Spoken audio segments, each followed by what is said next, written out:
2 of our episode on Iron Man and what we can learn about humility from the first 2 films. If you haven't heard part 1, go ahead and check that out before diving into this one. We hope you enjoy.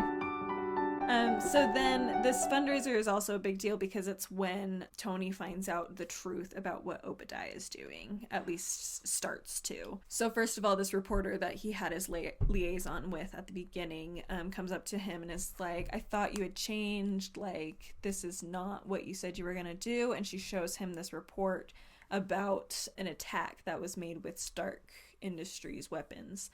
And he's like, what the heck? So he goes and talks to Obadiah about it, and Obadiah basically admits, like, yeah, I've been selling them to these other people as well. He's like, why do you think I tried to cut you out? Because I didn't want you around to ruin my plan. Yes. Actually, the reveal that he's the one who tried to cut him out. Yes, exactly, yes. We see, too, that this does show that Tony has increased in his level of caring. It hasn't diminished over time since he's been attacked and released and stuff, or escaped.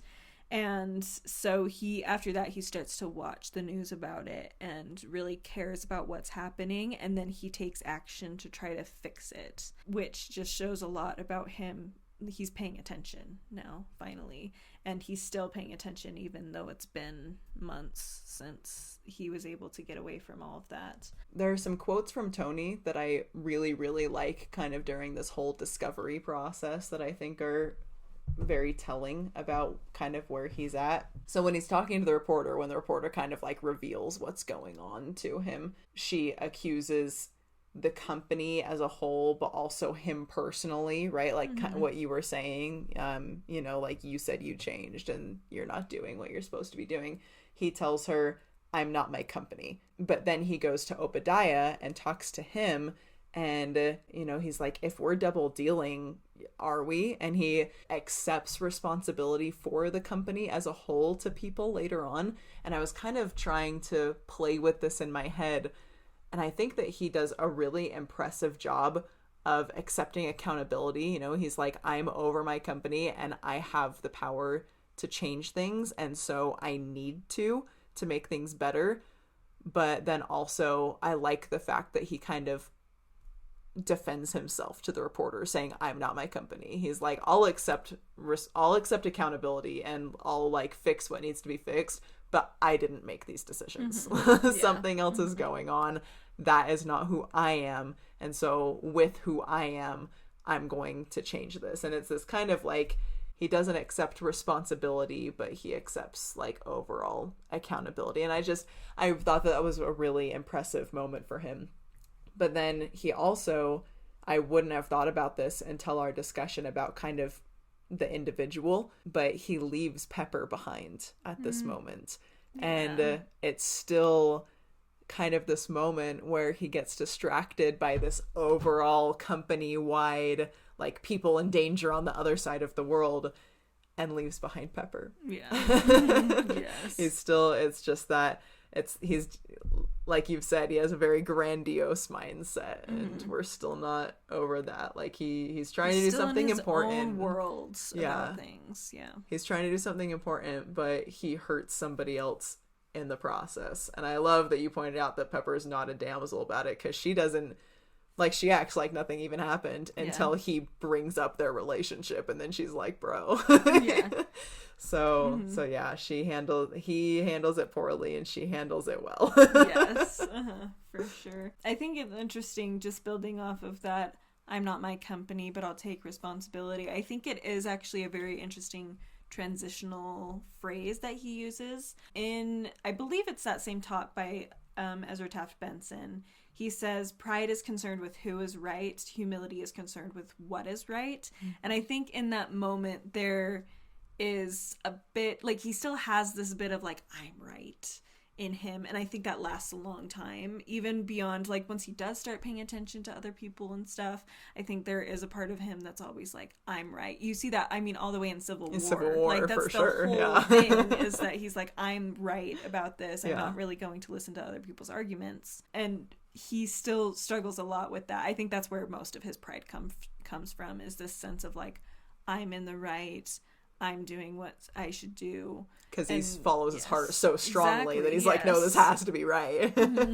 out like thinking rationally and really listening. And so, but we still see a little bit of that humility still in the same thing of what is right. Like, I'm going to take responsibility for this, even though it wasn't my decision, is him showing that he is focused on what is right, the right thing. But there's still that part of him that like has to say like, but it wasn't me. I wasn't in the wrong, but like I recognize it is wrong. So I'm going to do what's right. So it's a little bit of both in that same sentence, which I think is really interesting because you see that it's a very like, this is where he's at right now, is he has a bit of both in him right now. So, I mean, I think there's goodness in having the self-respect to recognize the difference, but like, he didn't have to say that to her. It's not like it changes her mind or anything. Right. Like, it was really his own pride that was speaking that aspect of it. He was getting defensive, you know. We talked about last week a little bit like retail and stuff, and like it's just so there are just moments where you're just like, people will sound accusatory towards you because you're just the person they're talking to and they're frustrated about things, and you're just like, okay, but that's not you're like, look, I just work here. Like, that whole attitude of like, I just work here, calm down, or like, you know, I don't make the rules, or oh, like, not my problem, basically, or I didn't tell you that, you know, whatever it is. I think it's a really hard thing to push past that who is right thing. Yeah. So it makes sense that it takes him a long time because it's a hard one. It's a really hard one. So then once Tony is seeing all this news reports about this attack on this town, he gets so angry he decides to test out the Iron Man suit for real. So he takes it, and it's always so funny to watch in these early movies some of the suit styles and stuff because you can see all the differences in how it's changed over time and stuff, which is just fun. But he goes, and I love that the first thing he does is he sees this kid who's freaking out over his dad being taken, and that's where he attacks first, is for these families right there, which I think is very telling of where his focus is within this, is on the innocent people and people who are just very humble in their own right, just naturally by their lifestyle and stuff, who are being caught in the crossfire, and that's who he's fighting for, which I think is beautiful because those are the people that, especially in war, they tend to be forgotten by powerful people because they're just collateral damage. So I love that we were able to see that right now. So then he gets back, and Pepper ends up being really mad at him because she realizes what he's done, and I believe he's gotten a little bit hurt, and so he was getting taken care of with that. And he asks for her help with dealing with something. I can't even remember specifically what it is, but something to do with his Iron Man suit and dealing with Obadiah.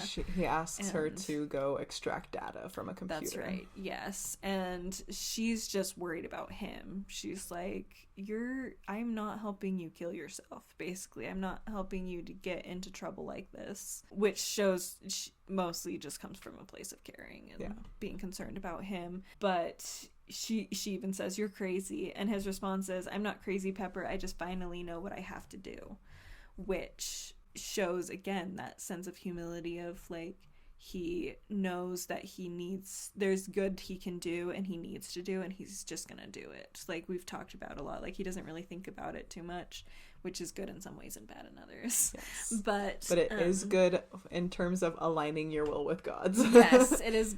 If I could follow all of my spiritual promptings the way that Tony Stark would, man, yes, be in a better spot. Like, he is very willing to do what he feels is what he needs to do. Yes. And that's what turns Pepper, which I think is sweet. I think it shows some growth in her too, of just like, she's like, okay, I respect that it's her respecting that sense of duty that is growing in him, which I really appreciate seeing for their relationship, but also just for each of their characters.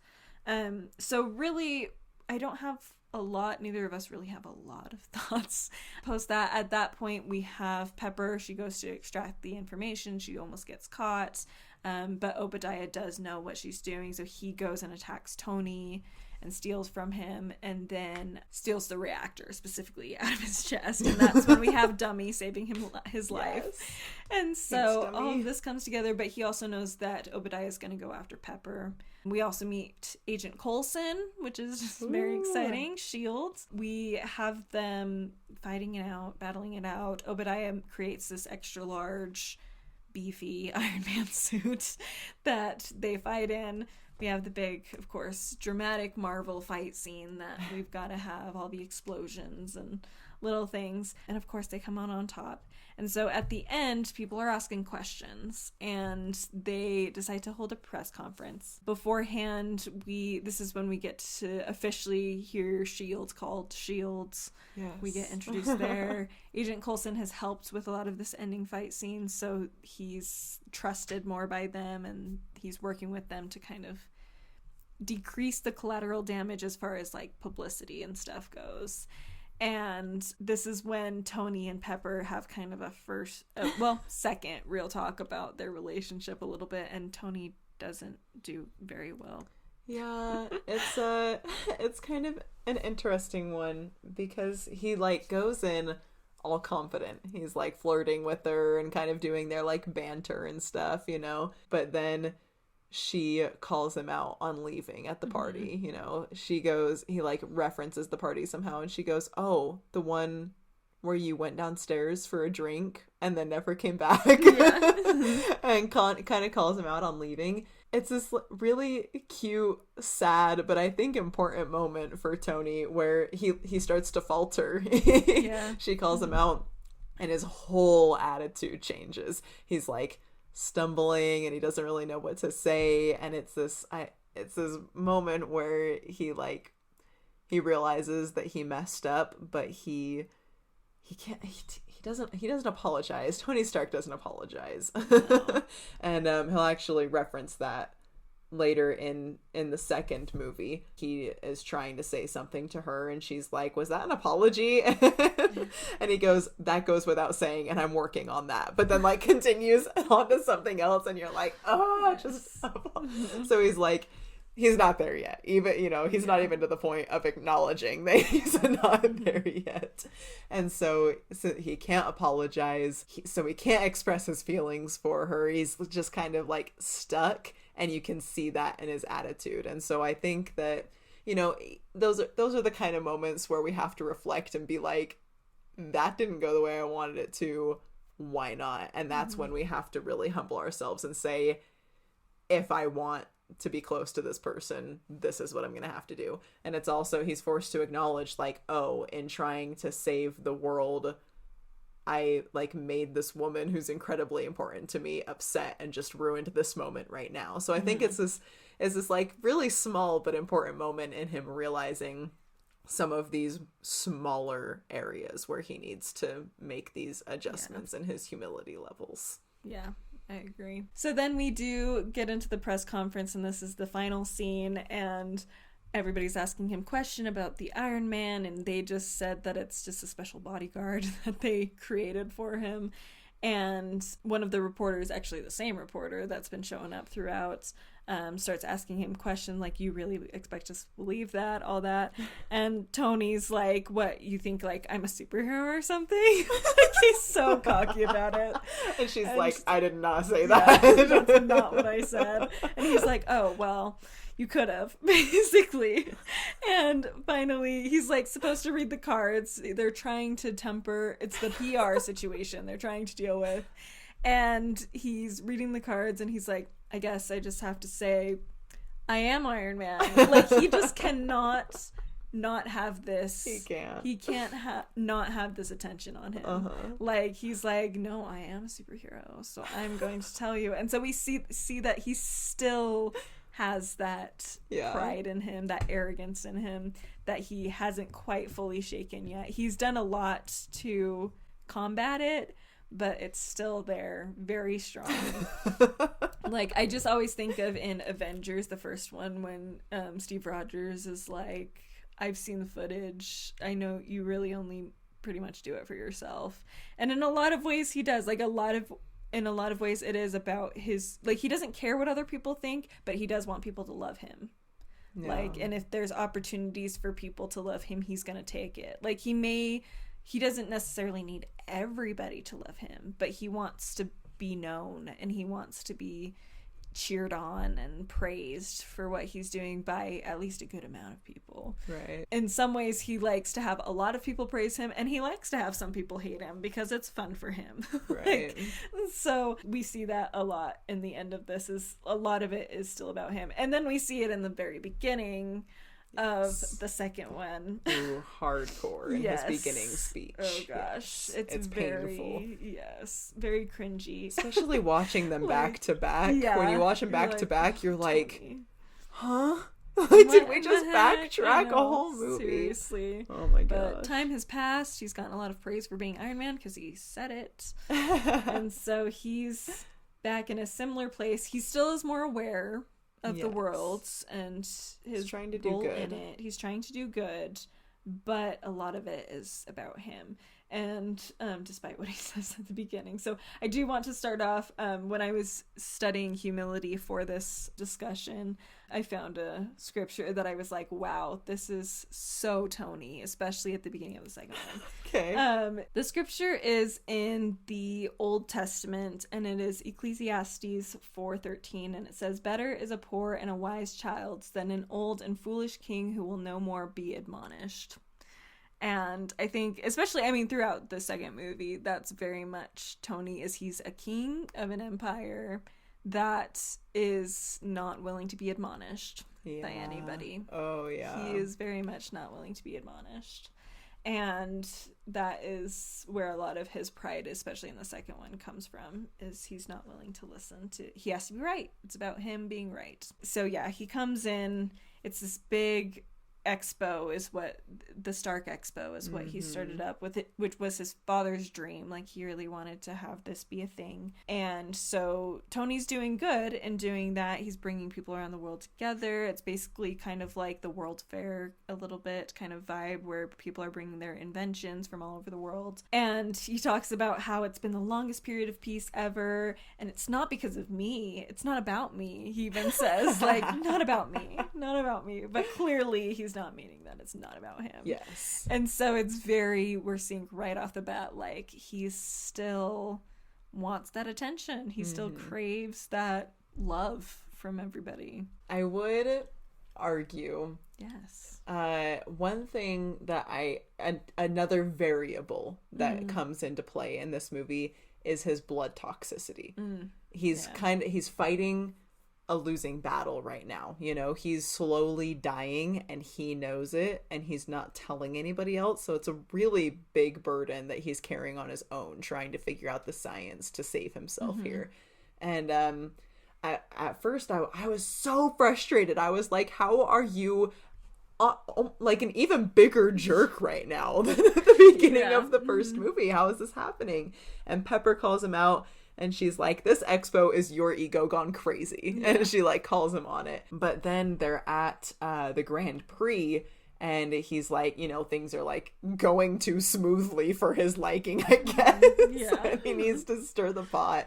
And so he goes to the bathroom, and he looks in the mirror and asks himself, got any more bad ideas?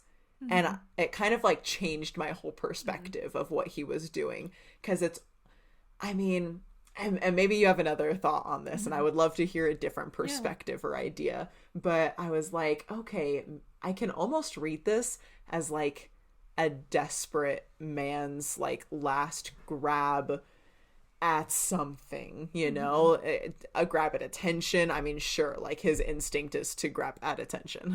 So, you know, he's like, he's dying, he's frustrated, emotions are high, he can't figure out this scientific problem. And for a man like Tony, that's just got to be grating. And yeah, and he's essentially lashing out, but just kind of in his own weird way of like doing daredevil actions and upsetting powerful people.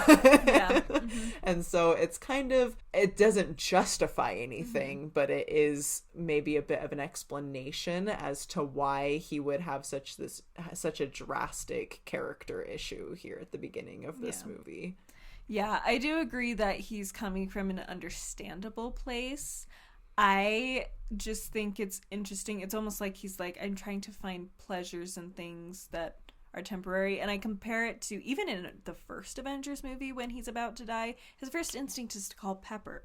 In that, like, that's what he wants to do before he dies. Whereas in this, I think he's just still, I mean, he and Pepper aren't official or anything. Like, they're not really in a relationship yet. There's just been like flirtations and that's it. And so, like, I just think he's trying to lash out, but he's very lonely and mostly through his own choice. Still, like, from before and even now, like, he could ask for help. Yeah. Even if he didn't want to talk to Pepper about it because he doesn't want to worry her, talk to Coulson, talk to Rhodey, talk to Happy, talk to a random engineer in your company who maybe could help you figure something out. Like, yeah.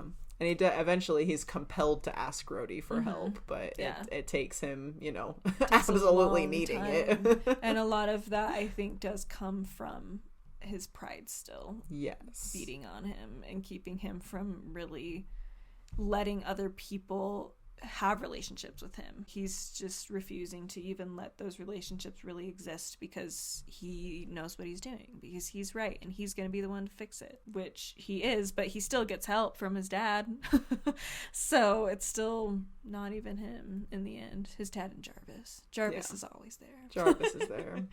One of the notes that I put down here that you just like segued into perfectly was that he's willing to help and lift others up, but his main pride, like you were just saying, is thinking that he can do everything himself, right? He wants to help people. He's not like, he's beyond his own sphere, obviously, from this first movie. He's kept that, but he's the Iron Man and he can take care of the whole world. He can lift himself up, he can lift everybody else up. He doesn't need anyone, and that's a really dangerous attitude for us, right? And thinking that we don't need anybody but ourselves, and we kind of exclude God from that process. What I kind of boiled it down to was his money and his mind. You know, he relies on his intelligence a lot, and he definitely uses his money to make things happen as well. Between his money and his intelligence, he believes that he can just bring world peace all by his little lonesome.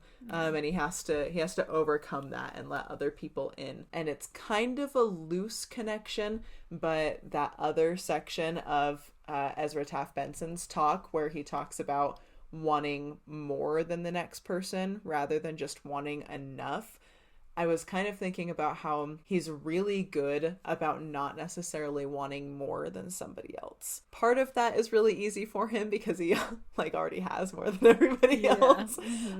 But he's honestly really genuine with being willing to give away money and collections, and generous with giving things away. And I was thinking, we don't really get the chance to see it in any case, but I was just taking what I know about Tony's personality and trying to place him in different contexts. And I feel like if he went down to the engineering department, I love that you brought up talking to a random engineer, because that actually doesn't seem out of the question for someone like him. And in a lot of people who have that money and that mind and that pride that comes with it, like, they wouldn't just go talk to an engineer. But I feel like he could totally just go hang out with the engineers and just like be a bro, you know? And he could just be there and not like expect anything more from them. He wouldn't think about the fact that he has more money than them. I really don't think that he cares about that, honestly. Like, he uses it, but he doesn't see anything more in himself than that. And then you have, like, I was thinking about him connected to Captain America. Captain America is ultimately so much stronger than him, and they both know that he's morally superior to him. And I feel like that just doesn't really affect Tony that much, you know? Like, going back to Civil War, you know, he knows that he's right. And even though Cap is on a different team, and he knows that Cap is morally superior and has all of these ideals and values and strength that are beyond Tony's, Tony is like, no, but I know what's right. So, and he's not jealous of what the other heroes have. He's content with what he has, which I think is the closest that we can see as proof to that he doesn't want more than somebody else. He's content with what he has and with what other people have, and they're on the same playing field. So it's really just the fact that he recognizes that he can do more, and that sense of duty that he's developed in wanting to take care of everybody else with what he has, that is really the source of that pride. Yeah. So that was just the second half of my, like, how he doesn't struggle with these certain types of pride. And, you know, it's kind of, and I guess it just made me think of, like, where are my pride? Where is my pride located in me? That was kind of what I was thinking about. Like, okay, what is President Benson talking about that I need to work on? And what are the scriptures talking about that I need to, where am I good and where do I need to focus? Because sometimes it's overwhelming to be like, I have pride, go get rid of it, you know?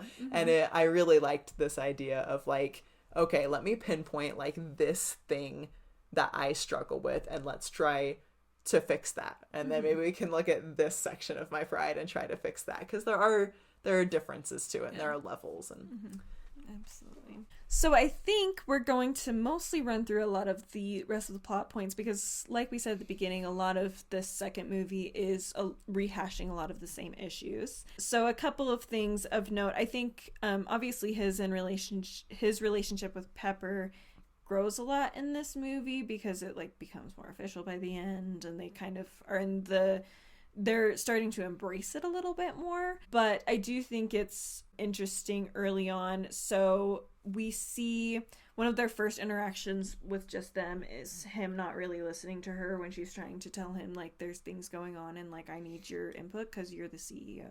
Like, you're the person in charge, and I need your input because that's your job. She's like, I can't actually run this company. I can't do my job without you doing yours. That's kind of where she's at, and he's not really listening because he is focused on his own problems and stuff, which is understandable because he's dying, like it's a big deal, but he's not necessarily treating her super well. In fact, he's like, I'm gonna sell all this art that she had curated for him at one point. That was pretty painful. And then right as they're talking about that, and she's talking about feeling a little hurt by it, he's like, oh, I'm gonna take this painting down and replace it with this poster of me, like like just to rub a little salt in that wound.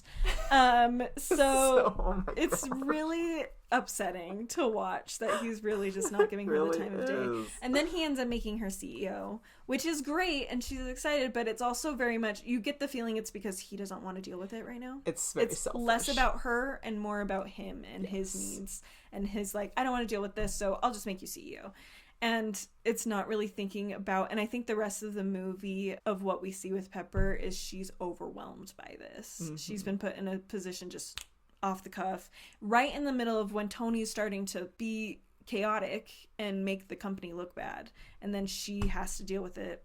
Plus, I mean, like, there's always that aspect too of like her being a woman who's been working through this for this rich, handsome man for ages, who's suddenly the CEO. So she's also having to deal with that, and he's not being helpful. He hasn't been listening to her when she's been stressed about these things. And so it goes a lot back to like his personal relationship issues of not recognizing that he's hurting someone else when he's trying to do something else that's good. Yes. And not seeing those consequences very well. And so a lot of the story is, I mean, like, then he's like flirting with Rushman Romanoff in front of her, and which is just so awful. Plus he's just objectifying her anyway, like Rushman Romanoff. Yeah, it's I don't even know what to call her. Real interest. Romanoff. Yeah, he doesn't really care, but he just, I mean, she's attractive. She's Scarlett Johansson, so fair enough. But like, he's treating her like an object in front of Pepper, and then he's doing dumb things, threatening his own life in which is certain personally scenarios. upsetting to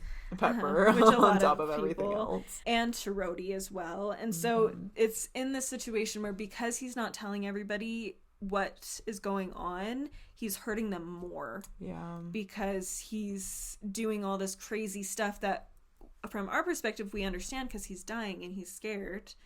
But then he has all these people who don't know that and are just like, we're trying to do our jobs and we're trying to do what we need to do, and you're just making it that much harder. And in fact, Nick Fury even says at one point, you've become a problem I need to deal with.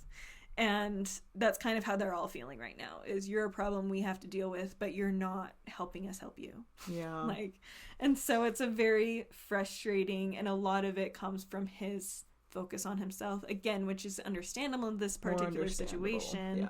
But we see later that he can handle it better. Like, as he grows and improves, he does handle that same situation better later on and treats it with more respect, the possibility of him dying, than he does in this. And because he's pushing everybody away, it's just hurting himself more too. So it's just everybody's getting hurt because of his unwillingness to trust other people and to involve them in his personal life. Yeah. And a couple people make comments about it. Rhodey tells him, you want to do this whole lone gunslinger act, but it's unnecessary. And then Nick Fury tells him in that conversation that you mentioned that, like, oh yeah, you don't want to join the Avengers because you just want to do everything yourself, you know, even though there's already an organization in place that Tony could utilize to do even more good. You know, it just has to be him. Yeah, it is definitely difficult for everybody. I think that this is where in the past Pepper has handled everything that Tony has thrown at her really, really well. And I think here the stress of the company kind of, like Tony, it's more understandable. Like, she's going through a lot, but we start to see her not handle things super well. Specifically Tony. And she kind of falters on her patience, and I've kind of mentioned her superior mindset. I think that she just, and I mean, I should clarify that when I say superior, there's good and bad to that, you know. Like, she holds to her duty, to her responsibility, her values really, really strongly, and I think she knows that, and that she sees herself as better in that regard than people who don't do those things, you know, which, like, I can relate to, but but then in this movie, I think it comes out in a really, really negative way. She's really struggling, and she's willing to talk to Tony about her struggles, unlike him. So she's, you know, trying to create a situation where they could possibly lean on each other. But there's one conversation where he approaches her. He goofs it up because he brings her strawberries. And she says it's the one thing in the world that she is allergic to.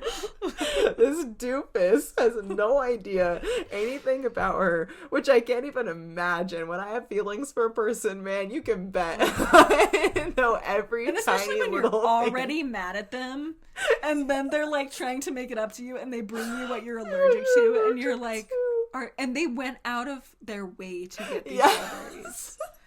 He literally stopped and bought these strawberries. Oh my gosh, no. So he definitely sets it up poorly and just kind of like shoves in her face his absolute disregard for everything and everyone.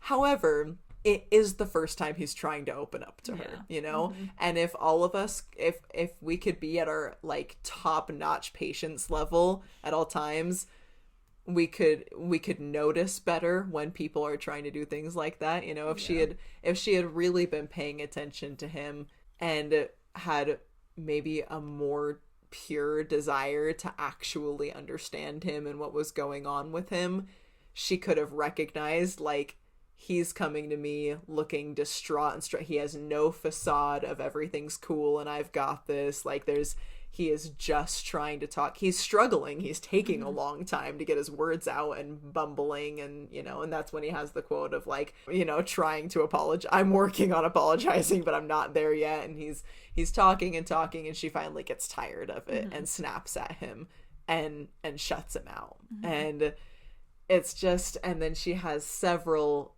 conversations with him where she kind of expresses the fact that he's pretty lame and he's messing everything up.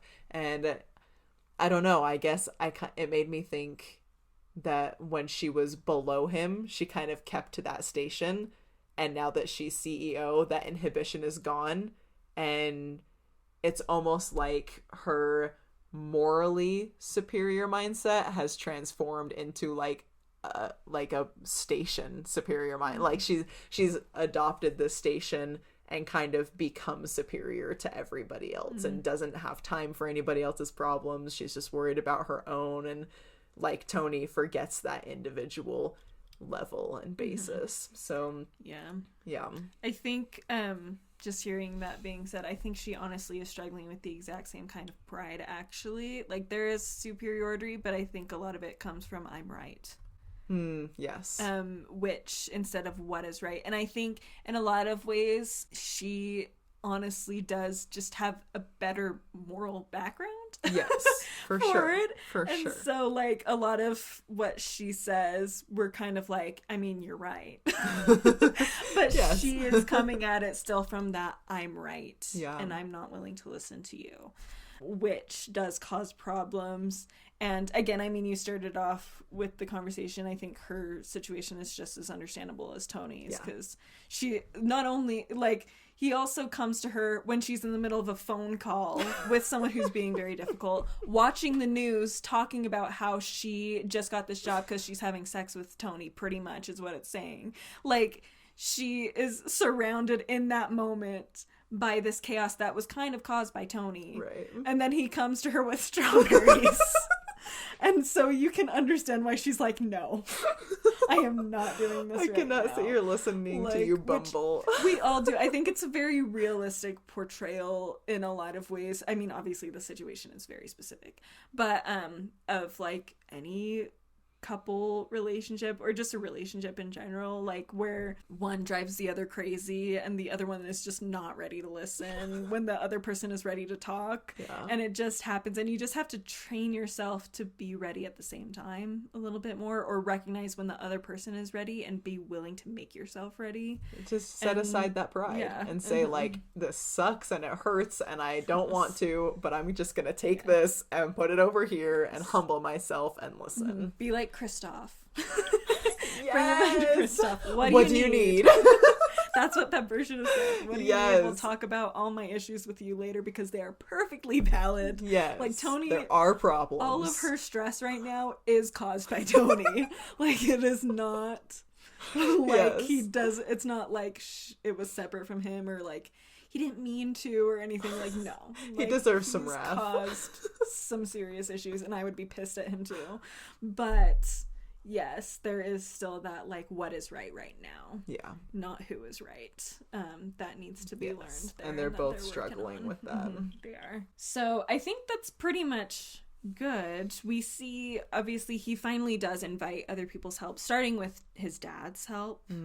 It is just via video, but the astounded look on his face when he hears that his dad, like, was really proud of him and wanted this for him is so sweet, and it's a very humbling moment to watch. I love that too, even that like Howard is humbling himself in that moment, because he, you know, we know that he didn't really tell Tony what he thought of him, that he loved him, that he was proud of him, and so it's this moment where retroactively we get to see this humbling moment in Howard. Yes, which is beautiful. And then he does allow Rhodey in to help. He allows Shield in to help as well. Romanoff, we get to see Natasha in this for the first time, and she's just great. We epic opening fight scene. Yes, seriously, she's amazing. And she's invited to help. We also see Pepper being invited to help a little bit as well. And so we're getting a little bit more of those personal relationships for Tony being developed, and him caring about them and paying attention to them a little bit more. He always struggles with that pretty much throughout his story, off and on. And I think it's a common thing for superheroes and movies to struggle with those personal relationships and finding that balance, or prioritizing the right thing at the right moment. But we do see that he's growing during this, and then we still, though, see that he's still Tony in the end, when he has the senator who's been giving him a lot of grief be the one who has to give him the award for his services. So it's a pretty brutal moment for the senator, but it is very, like, Tony just having to just have that last laugh, having to prove that he's right.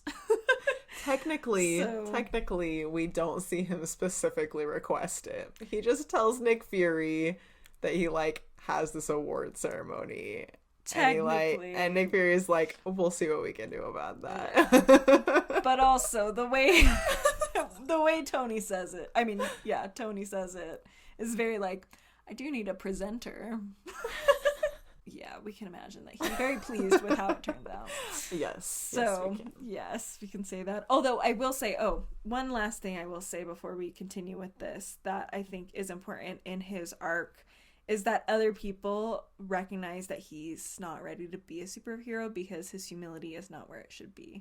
Because her report says that she would let Iron Man into the Avengers, but not Tony Stark, because Tony Stark, primarily because he's too arrogant and he's not willing to listen to people and not willing to get help when he needs it the proper way, work as a team. Yeah. Really, he can't do that. And he's started to at the end of this movie, but it is a struggle for him. And we see that in the Avengers as well. That is still a big struggle for him to work as a team and not just by himself. It's a struggle for all of them. They all get used to it, but especially for Tony, he really just wants to do it his way. Yeah. Decide what's right and just go for it. Anyway, that's where we leave Tony. There's a great scripture that I think shows that Iron Man really is a type of Christ and how his humility develops. It's in Philippians 2 verse 8, and it says, "And being found in fashion as a man, he humbled himself and became obedient unto death, even the death of the cross." And so we see Christ, one of the most perfect moments in his perfect life was humbling himself enough to be willing to die and make the ultimate sacrifice for us, not just death, but that suffering. And I think in Iron Man's story, his ending shows that as his humility grows and he becomes a better version of himself through that humility. In the end, he sacrifices his life as well as his family that he's finally gotten. He is the one who had the most to lose in that final Avengers film, and he's willing to give it up for everybody else. And I think that's very symbolic of what Christ has done for us. And as we humble ourselves, we'll have opportunities in our small ways to be able to sacrifice like that for others and be able to serve them in ways that we probably can't even imagine if we let God take care of us and guide us in that way. The Savior taught it best in Matthew 18 when he says, "Whosoever therefore shall humble himself as this little child, the same is greatest in the kingdom of heaven." That tells us how important it is right there, how vital it is. Yeah, and I think you'd be hard-pressed to find anyone who, even if Iron Man's not their favorite superhero, wouldn't consider him one of the greatest. Yes. Especially by the end. Absolutely. So, yes. And Christ is the real-life greatest perfect example of that. Yes. So, humbly aligning his will to God, humbly not worrying about the judgment of the world and men, and being willing to be taught, and becoming your best self, your best divine self. All right. Well, thank you all for listening. As usual, we hope you enjoyed. If you haven't already, be sure to subscribe if you're watching on YouTube, or even if you're listening on the podcast, wherever you listen to podcasts, please be sure to subscribe and leave a like or a 5-star review if you are able to. Also, follow us on Instagram. We do post on there regularly. We do stories and we have posts about upcoming episodes and stuff, so definitely check that out. And if you're curious about what I'm reading just in general, then you can follow me on the channel Good Strong Words on YouTube. Happy to see you over there. We have a lot of fun. Thank you again so much for listening and watching. We hope you have a great week. Keep remembering to see God in all things, and we will see you next time. Bye. Bye.